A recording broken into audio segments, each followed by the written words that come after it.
Good day. My name is Jobert Abay, your lecturer today.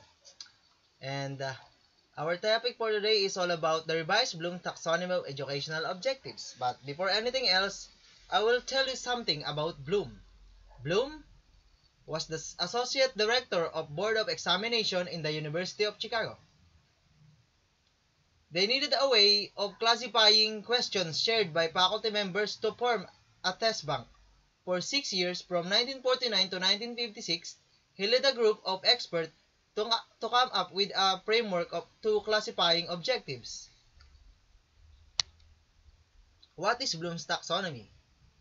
Bloom's taxonomy is a classification of thinking organized by level of complexity. It gives teachers and students an opportunity to learn and practice a range of thinking and provides simple structure for many different kinds of questions. It is from lower to highest critical thinking levels. The old taxonomy. In 1956, Bloom's taxonomy it was created under the leadership of educational psychologist Dr. Benjamin Bloom in order to promote higher form of thinking in education such as analyzing, evaluating concepts, processes, and procedures.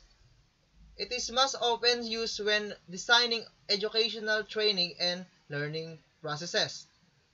It is composed of 6 levels progress, from simple to more complex of thinking.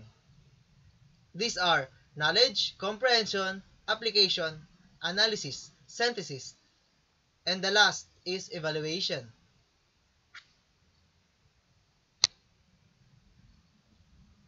That is the simple meaning of 6 progress from simple to more complex: knowledge, comprehension, application, analysis, synthesis, and evaluation from old.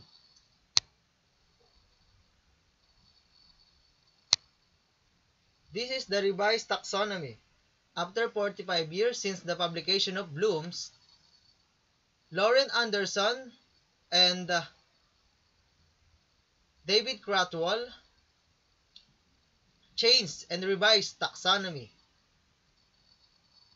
They changed the names in the 6 categories from noun to verb forms, rearranging them as shown in the chart later, creating a process and levels of knowledge mastery.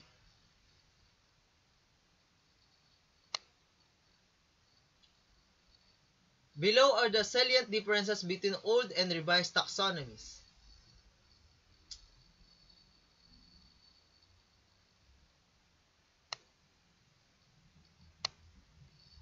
This is the chart of Bloom's cognitive domain. In the left side, you can see the old taxonomy with 1 dimension. Number 1, knowledge; 2, comprehension; 3, application; 4, analysis; 5, synthesis; and 6, evaluation. From the middle, cognitive dimension from revised taxonomy: remembering, understanding, apply, analyze, evaluate, and create.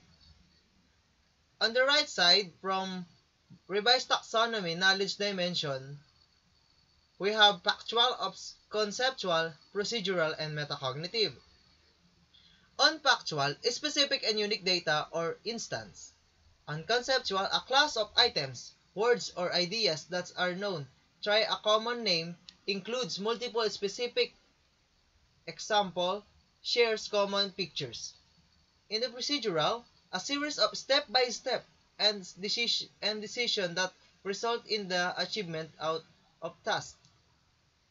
In metacognitive, refers to higher order thinking which involves a active control over the cognitive process engaged in learning.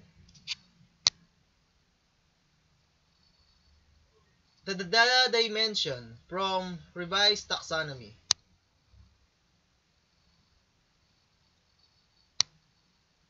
Thank you for listening and viewing. Hit like and share. Thank you. I am Jobert Abay, BS Agad, from College of Agriculture, Siniloan, Laguna.